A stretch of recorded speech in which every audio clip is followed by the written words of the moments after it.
Hello, this is Catherine with Rewild Your Life and Plant-Based Baby. I wanted to do a Q&A video on baby-led weaning. I get a lot of questions in my Facebook messages, comments, and even text messages about certain questions, and wanted to try and address a couple that I get the most often and see if maybe this will help. This is posted to my YouTube account, and it's primarily for the Facebook community of the two Facebook pages I have. So if you have any questions after this, just comment below or send me a message and see if I can clear anything up that maybe I misspoke or didn't address. Okay. So the first question I got was, when do you get over the fear of choking?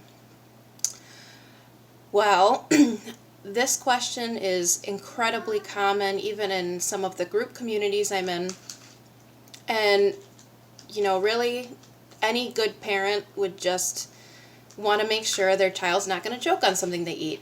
And ironically, baby-led weaning is considered an alternative form of feeding a baby, when really it's not alternative, it's the original way. You know, baby food, pureed foods, jar foods, those are what's new on the scene, not feeding whole foods. But thanks to, say, advertisements and those sort of campaigns, it's gotten into our current modern day minds that that's baby food. When you think baby food, you think of jarred food, you think of Gerber, and really it's done its job of convincing us that we have to go to the store, go to an aisle to purchase pureed sweet potato and things that are really unpalatable to be able to feed our children.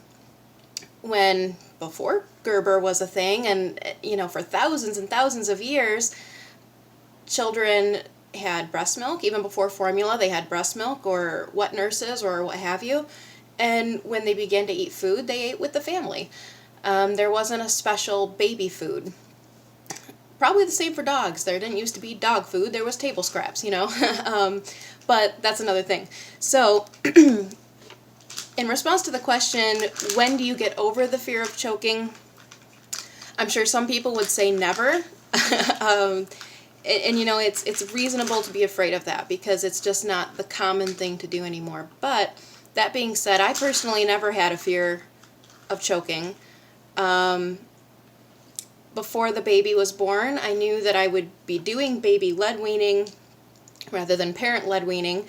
But I didn't know all of the facts and the individual details that go along with it until I read the book, Baby-Led Weaning by Jill Rapley. And it's available on Amazon. And I'm actually going to link my blog below this video in case you're interested in reading. I did a more thorough, detailed blog post a while back on getting started with baby-led weaning, and I discussed some of the same things, but I also have a link to that book and some other things if you're interested in checking that out. So back to that, when I read the book, there was so much detailed scientific information that it really just gave me all kinds of comfort. I wasn't worried about choking or anything like that, because you know, there's a reason why babies choke when they're eating things, and you know, when you hear these horror stories, for example, and pardon me because I'm not too used to the Q&A format, so I might be a little bit all over the place, but I tried to take a couple notes to keep me on the same rabbit trail at least. For example, when you're afraid of choking, it's good to understand the difference between choking and gagging.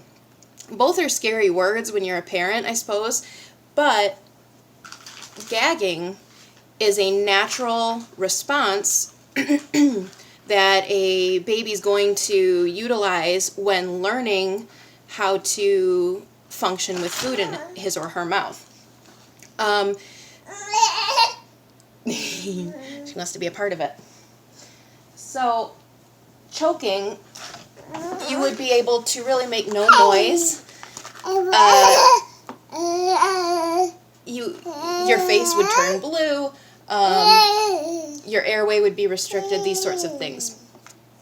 Gagging is simply a reflex of working something that's in the back of your throat or that you realize you can't swallow out. You're going to make that certain noise, but your face might get red, your eyes might water, whatever. These are all signs that you're not in danger. When a child is gagging on something, you don't want to intervene because this is how they learn. This is how we learn, water goes down the wrong tube or whatever, which I still do at almost 30.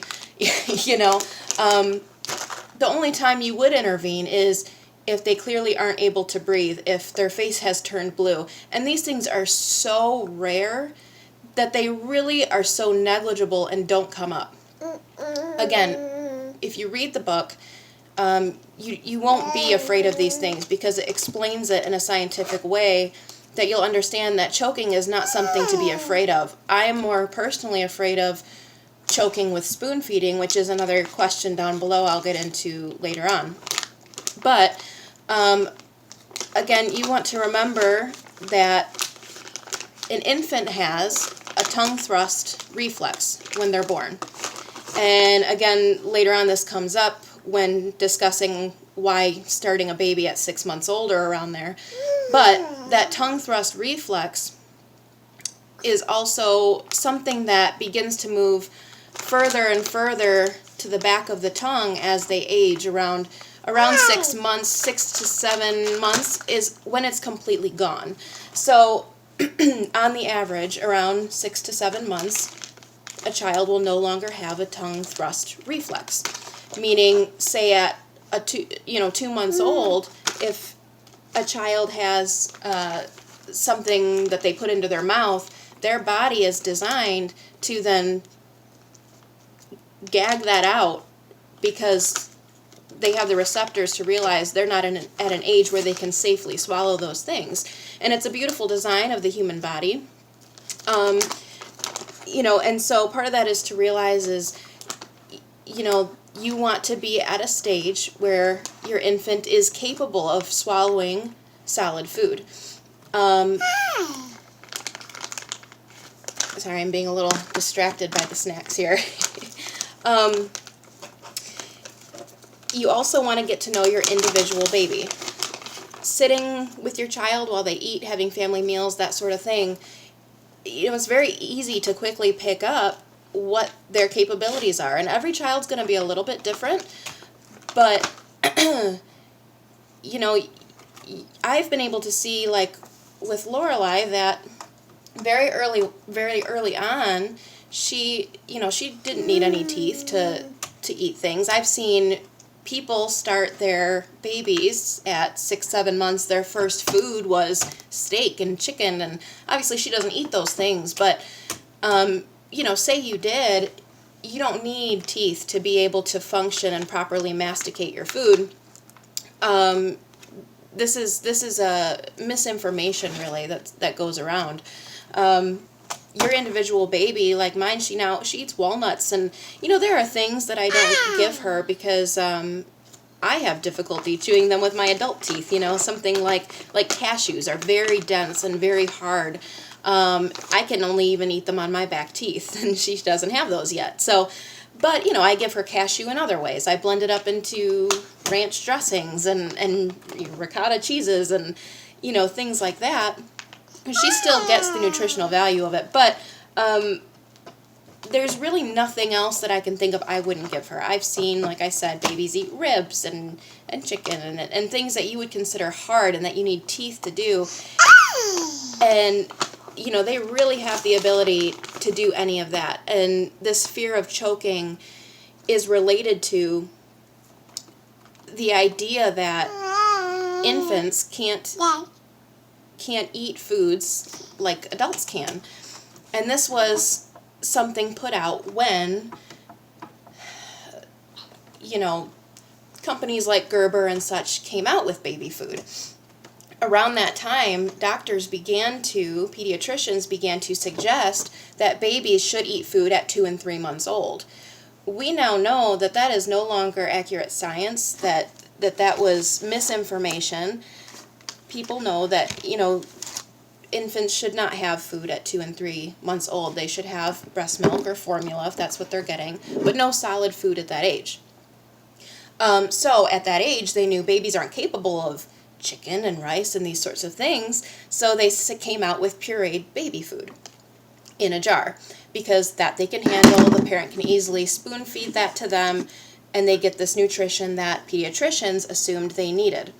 So on that note, yes, a 2 and 3 month old infant would not be capable of solid food, but a 6+ month old, 7, 8 month old is more than capable at that age of eating and digesting regular solid foods. However, the mindset that these foods have been needed to feed babies that are pureed has stuck around. And again, like I said, thanks to advertising and corporation and things like that, we still, believe that, we realize babies should no longer eat foods at 2 and 3 months old, although some pediatricians still somehow get away with saying that. They still need baby food. But that really is inaccurate information, and at that age they are more than capable of handling all of that. So that's why there is a fear that baby isn't capable. And like I said, it is inaccurate, but that fear has stuck with parents because, the common thing to do is to give them solid foods. Pureed foods, thinking baby can't handle it. So that fear stuck around that they'll choke on anything solid. The next question I have, hopefully I answered that one thoroughly enough. And if I didn't, just comment below. I'm trying to baby and video at the same time. So the next question is, at what age do you feel comfortable giving harder foods? At 9 months, I'm gun-shy about cucumbers, apples, etc. So at what age do I feel comfortable giving harder foods? There isn't an age for me personally. For example, I was at a restaurant one time with a girlfriend of mine, and I think Lorelai was like 7 months old, and I had apple slices with me, and she was munching on them, things like that. And a woman came up to me and said, "How old is she?" And I said she was just 7 months, and she had just turned 7 months, And she said, my 1-year-old can't eat an apple, and things like that. And that stuck with me, that I think that children whom are spoon-fed from the get-go, and sometimes up until 1 and 2 years old, they begin to sort of get dependent on that method of eating. And this is part of another question down below I'll get into later. But, they become slightly more incapable than they would have been, as we get used to what we know. And we develop skills and fine motor skills by practicing playing with our food and, having the option to eat these sorts of things. And when they're not an option for us, we become dependent on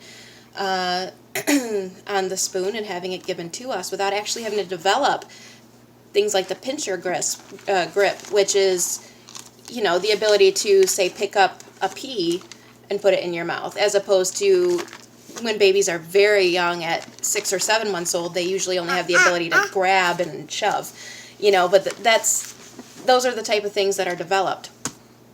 So things like cucumbers and apples, again, this goes back to kind of the jaw strength thing. Jaw growth grows exponentially in the first year of life. Originally, the jaw is set back in the mouth, or in the facial structure, and